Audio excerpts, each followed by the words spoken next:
আসসালামু আলাইকুম। দেখেন আমাদের কৃষকের কাজ এখানের মধ্যে প্রবাস থেকে আসছে যে এরকম 4 জন লোক আছে, অর্থাৎ 2 জন নামছে যে এমনি বা আগে করছে বিদায় একটু ওই আওয়াজ করে নামছে, আর 2 জন প্রবাসে বা টাকা পয়সা কামাইতে পারে না বিদায় আবারও আমাদের সাথে কাজ করতেছে। তো ওই দেখেন আপনারা এই কৃষিকাজ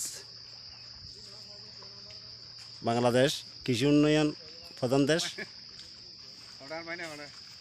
সবাইকে দেখানোর জন্য চেষ্টা করতেছি। আপনারা সবাই শেয়ার করবেন, আমাদের বাংলাদেশ যেন কৃষি উন্নয়নের জন্য আরও এগিয়ে যেতে পারে।